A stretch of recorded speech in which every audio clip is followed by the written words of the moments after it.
Welcome to the Vision and Purpose podcast, where we dive deep into the lives of incredible people who have made a mark on the world. Join us as we explore the journeys, stories, and passions of individuals who have achieved extraordinary feats, shattered barriers, and inspired us all. And now your host, Dr. Sharon H. Porter. Hello and welcome to the Vision and Purpose podcast. I'm your host, Dr. Sharon H. Porter, and today we are featuring Raven Irabor, Pan-African image maker and curator, working at the intersection of media, film, fashion, and art. She is also the founder of Ray Studios. I would like to say, welcome, Ray. Welcome to the show. Hi, thank you for having me. Absolutely. It is indeed a pleasure to have you as guest for this episode, and we can dive into all the amazing work that you are doing. Can you start out by just telling us a little bit about yourself and your background as an artist and curator? Yes, so I'm originally from the Bronx, New York. I live in LA now. I grew up in a multicultural household. My mom's from Trinidad and my dad's from Nigeria. And growing up in New York and growing up in that household, I was really exposed to the vastness of what Blackness can look like across the diaspora. My parents love to travel, so I've been traveling since I was young. So culture and community has been just like engraved in me since a youth. And again, growing up in New York with exposed to all these advertising and media images and fashion images really culminated into who I am as an artist and creative today. And I also give a huge shout out to the Tumblr era. If anyone was a part of the Tumblr scene in New York, knowing that we had these Tumblr meetups where a lot of Black and Brown young kids in high school, middle school, college would meet up in Soho and downtown Manhattan to create, collaborate, and do all those things. So all of that combined really influenced my path into working in media and art and fashion and film. So yeah. I love that. I really do. So what actually inspired the title? Last Night I Cried, Unveiling Liminal Spaces. Yeah, so this title is actually inspired by SZA's album. The main title, Last Night I Cried, is actually the first line in her album, SOS. That was an album as I was going through my own breakup that I listened to a lot. It kind of feels like art inspiring art in a way. And her album really was, I think, one of the most like honest and transparent albums when it comes to talking about the array of emotions that one deals with, especially women deals with when they go through heartbreak.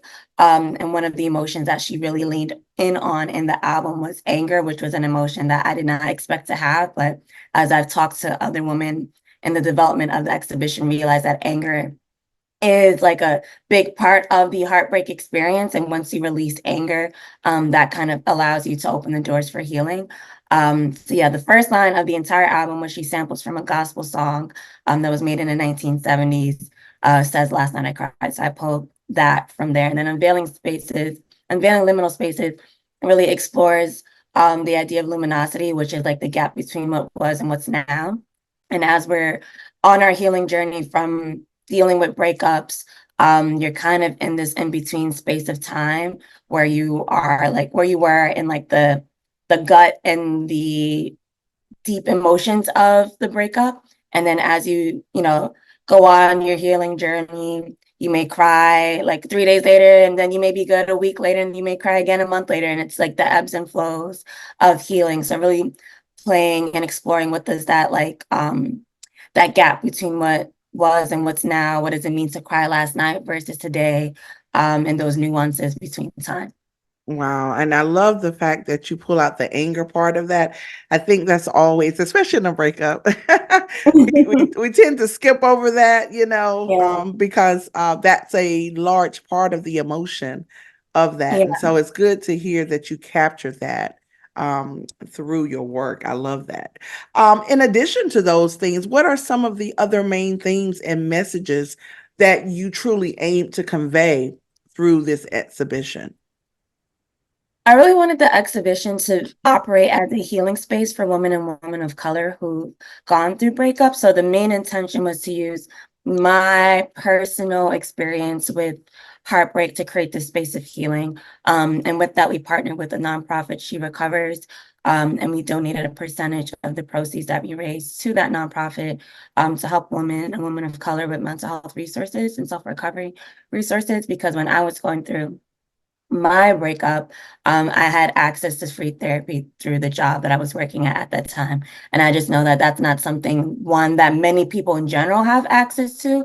And then two, especially women of color, being in those spaces. I was working in tech. So being in those environments, tech environments, there's very few of us in those spaces to be able to then get access to free therapy. And then also seeing throughout my own healing process how many women came and was very empathetic to me in a way that I didn't expect. Like I kind of expected people to be like, okay, you're going through a breakup, sorry to hear, and kind of keep it pushing. But a lot of people was really like emotional and just like, I hope everything's okay. Like, I'm really sorry to hear. Like, I understand what that feels like, and really showed me their heart in a way that I feel like that showed me why community healing is so important. And I think for Black people, especially, like historically, we are community-based people, and we're in a society that really forces us to think very individualistically. So really wanting to use this space again through art, through the different programming that we had, through the nonprofit to really create the space of community healing. So was the breakup the specific moment or that experience that really influenced this work throughout the display of Yeah. the exhibition? Yeah, I actually, so originally I did this photo shoot and it wasn't going to be an exhibition. I did the shoot as a way to like just express what I was going through, and really this is the most personal work that I've ever done.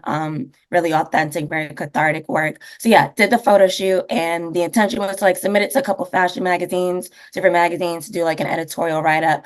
But as my healing journey progressed, and as I said, I like got a lot of women who were like just talking to me and trying to help me throughout my process.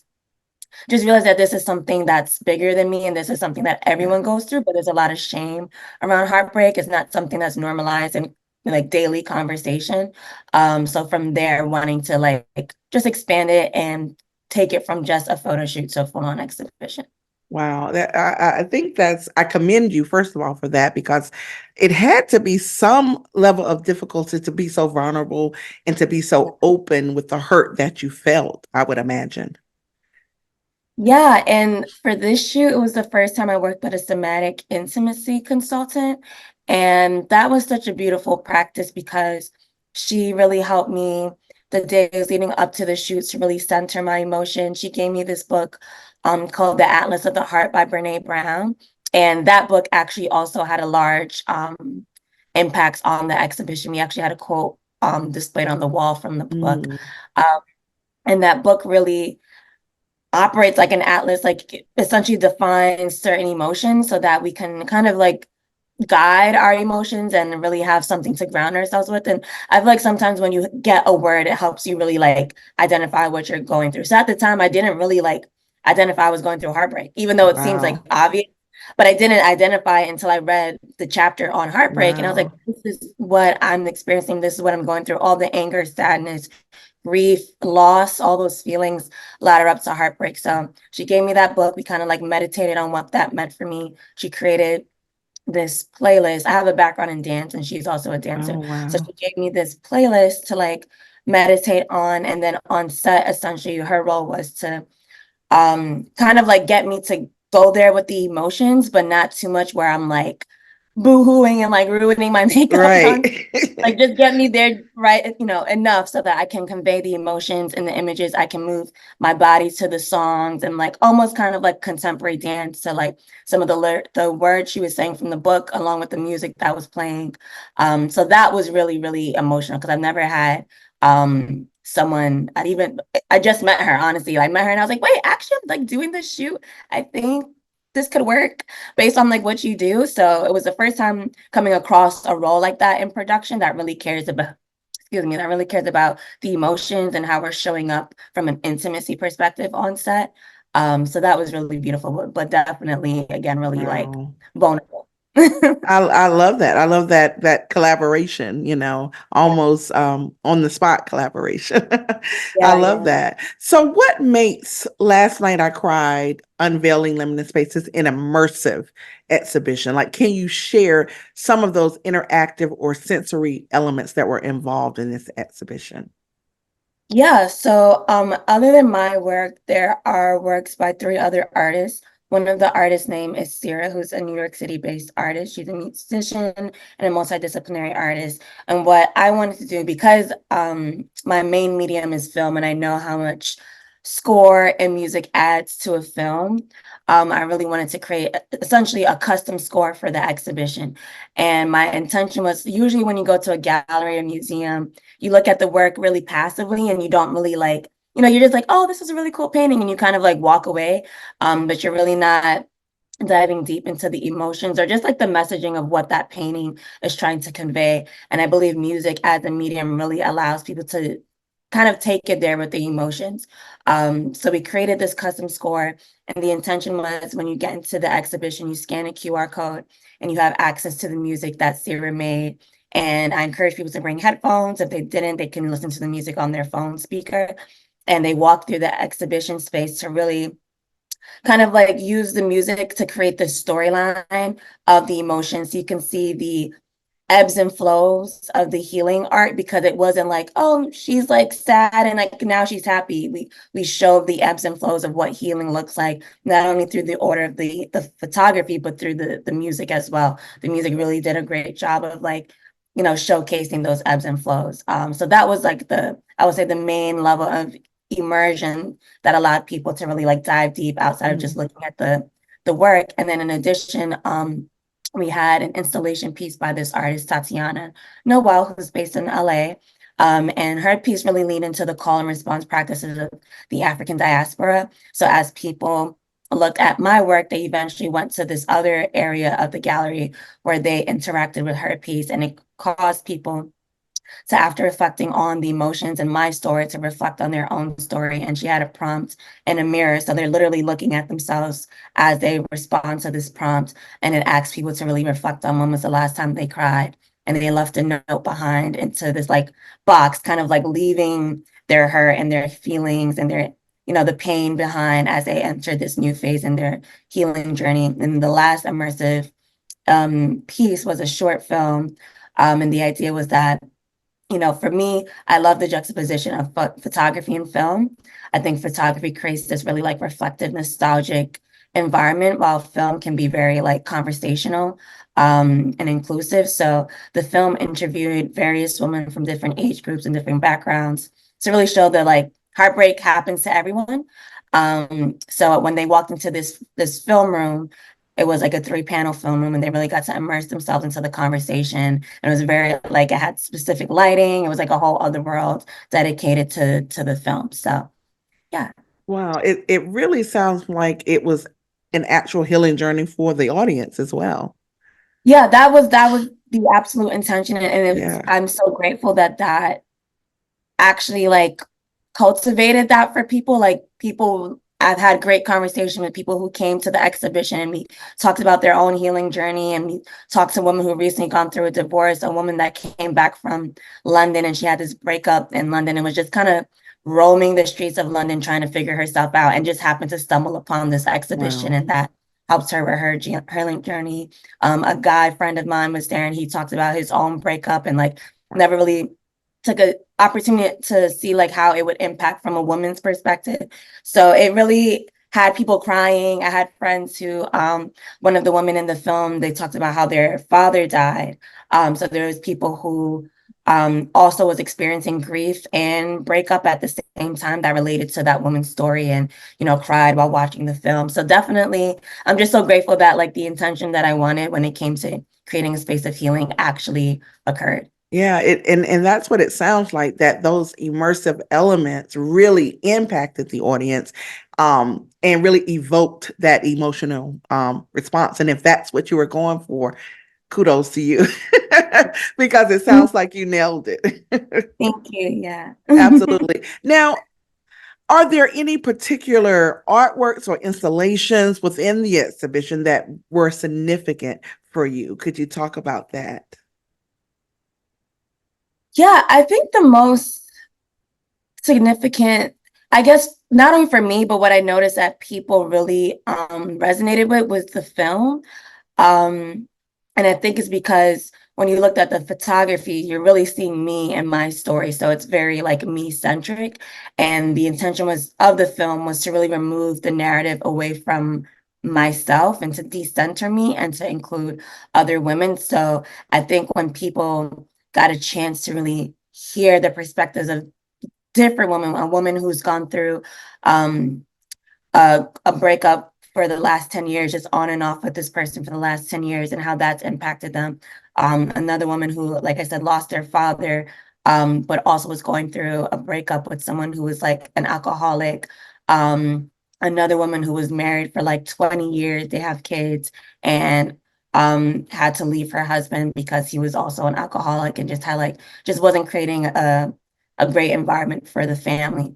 So it was just really beautiful to see how many people really, really resonated with the film. And in fact, what something that I didn't expect, once people watched the film, they actually walked around the gallery again because they felt like the film provided a new perspective. So I'm really glad that I ended up doing the film because that was a last minute decision. I shot the film like 2 months before the exhibition launched. Wow. And so what was the decision making in really deciding the arrangement of the flow at the space? And it was the gallery 90220, is that right? Yeah, that So yeah, Gallery yeah, 902.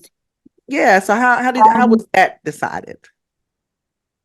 yeah, I think the first thing was like the shoot has three setups. I knew that like even the arc of the photo shoot, the story that we told with the photos alone, I kind of had an idea of like which setup we'd show first. But even within each setup, the order of the photos really was, I guess, one, from an aesthetic point of view, what photos look best together, and then two, which photos really showed how do we show the ebbs and flows of these emotions. Like, I don't really want it to go from sad to like she's happy, which in the end there wasn't really a happy moment. It was more of like a coming to Jesus, coming to peace with things, and like awaiting what that next chapter looked like is kind of where we ended.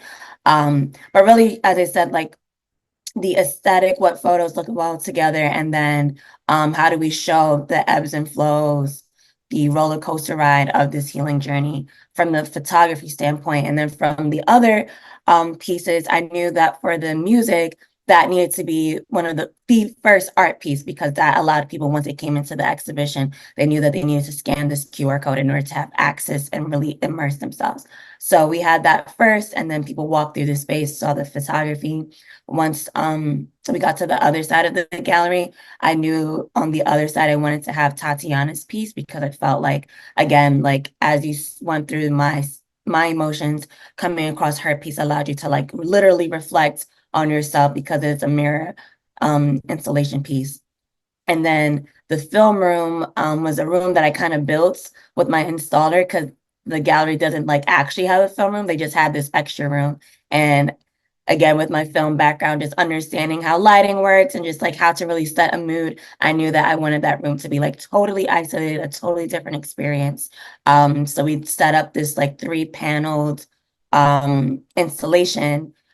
So when you looked at the film, the three panels had like a different image on screen, which kind of gave this more like art house, poetic, experimental kind of edit to this almost like document.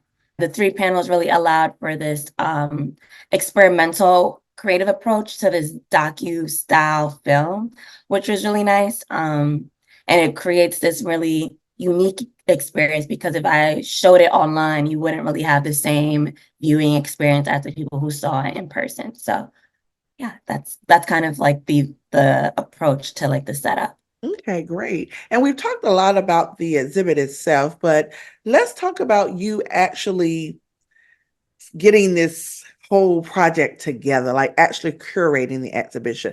Were there challenges? And if so, how did you overcome them?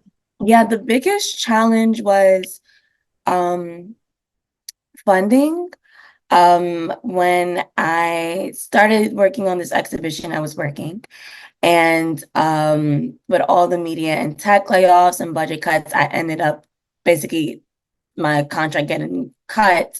So I did not have income to actually personally fund this exhibition in the way that I wanted to originally. So I worked with someone to help me get brand partnerships. But again, because of all the media, budget cuts, all those things, a lot of these companies did not have the budget to support this exhibition. And a lot of the DEI departments were the first ones cut, and those would be the departments that would want to support minority initiatives.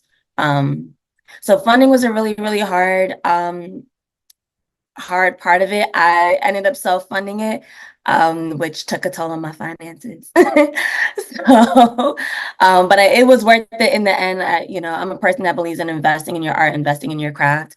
So in the end, I don't regret it, but that definitely was something that I was not expecting to do, especially as a person who is unemployed right now. And then the second challenge, I think, was just like, this is a learning curve for me. This is my first actual exhibition that I've curated. When I was in New York, I've done artist showcases with an organization called The Rue that I was a part of. And I've curated in the sense of like adding art pieces in productions, like photo shoots and films, but not in an official gallery space. So there was a lot of like learning curves that I had to adapt to. And then kind of take these lessons and figure out, okay, how would I want to do this next time? So those were, I would say, the two main challenges. Okay. Well, what are you most proud of about this exhibition? I'm just really proud of the fact that people really came into the space and got a sense of community healing. Like for me, the intention was to really decenter me. And even though I'm in the images, so it's kind of hard to decenter me in some ways.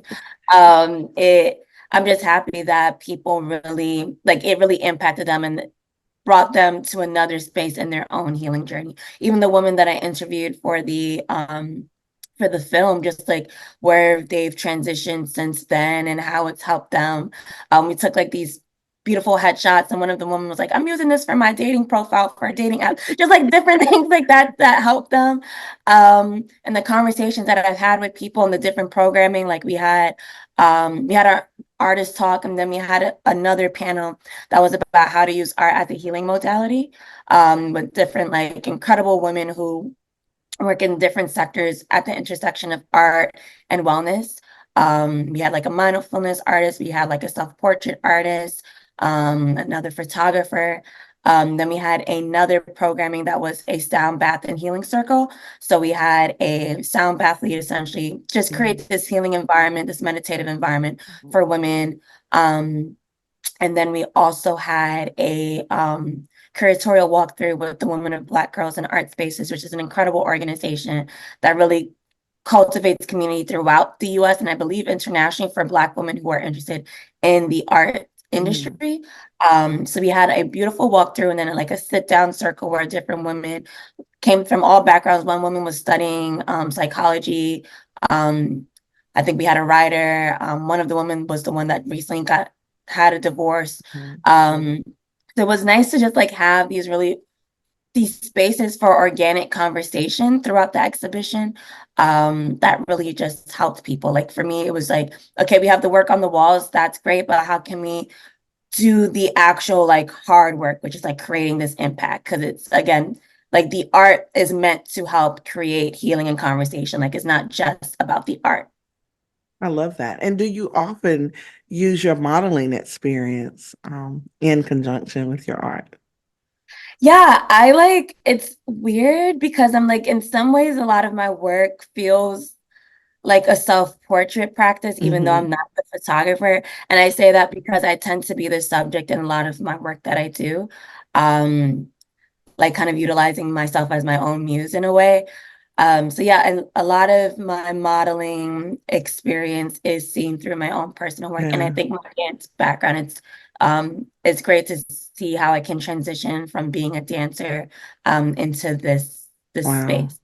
Yeah. So has this exhibition influenced your perspective on any of your work or your future projects? That's a really good question. I think this exhibition showed me um, the value of impact through art. I Mm. think as artists, we are kind of conditioned to like see ourselves as like the hero piece, meaning like we're centering ourselves, like we want this one, we want to get into gallery, we want to get signed, we want all these things, which is great. There's nothing wrong with that, but I also think that's a kind of like Eurocentric ideology of individualism. Because when we go back to like Africa, a lot of the indigenous artworks were very community oriented. Um, so I think it has really made me see how I can use my art for greater impact, greater conversation, um, and community building.